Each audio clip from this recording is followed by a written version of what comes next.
Watch what happens when you get greedy with parallel agents. I gave two of them the same job at the same time, and they both reached for the same file.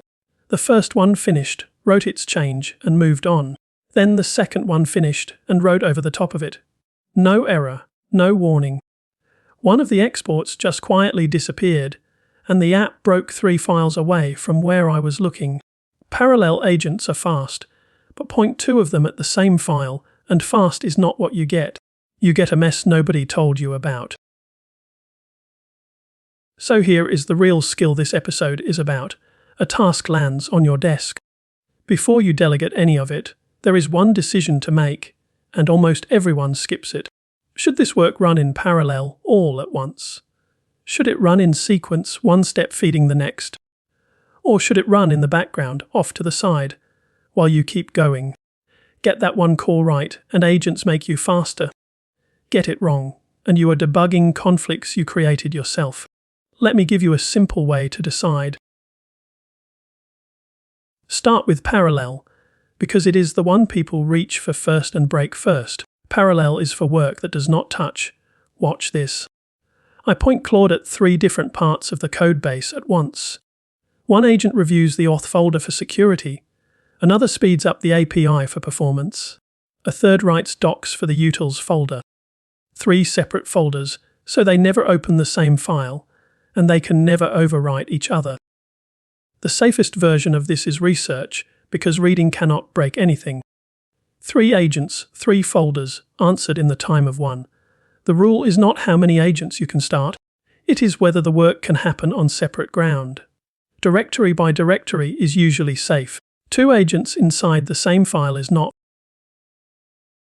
Now the opposite case. Sometimes the steps depend on each other, and no amount of parallel will save you. If the API is built from the database schema, then the schema is not just the first task. It is a contract the others are waiting on. Build the API before the schema is settled, and you build it twice, so you run these in order, on purpose. One step finishes, hands its result forward, and only then does the next one start. And here is the part people miss: sequential is not the slow option. One short step to agree on the shape of the data can save you 20 minutes of stitching mismatched pieces back together later. The third pattern is the one that gets forgotten: background. This is for work you will want soon, but do not need this second. You keep building in your main session, and you send a task off to the side to run on its own. Go read the library docs, run the full test suite, comb through these logs.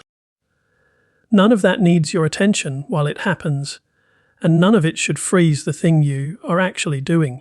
It works away quietly, and when it has an answer, it comes back to you. The test for background is simple. If you do not need the result in the next 10 seconds, it does not belong in your way. Now let us make this stick, so you are not deciding from scratch every time. We already have a Claude file in this project from last episode with our delegation rules. We add a routing section right underneath. Parallel, when there are 3 or more independent tasks with no shared files that you can pull together at the end. Sequential, when one task needs another one's output first, or when several tasks have to touch the same file. Background for research tests and logs that take a while and are not blocking you. You write it down once, and from then on Claude routes the work the way you would, without being asked every single time. So let us put it to work, using the rules we just wrote. I hand Claude one real feature and ask it to route the whole thing. Build user notifications, a database table, a backend API, a notification bell, tests and docs. Watch what it does. First the database table, then the API in sequence, because the API needs the shape the table defines. That first step is the contract. Then, once the contract is set, the front end and the docs can move in parallel, because now they share nothing. And the tests come last, once the code they check actually exists. One feature, and it routed every piece from rules you wrote once. 4 ways this goes wrong. 1. Over-parallelizing.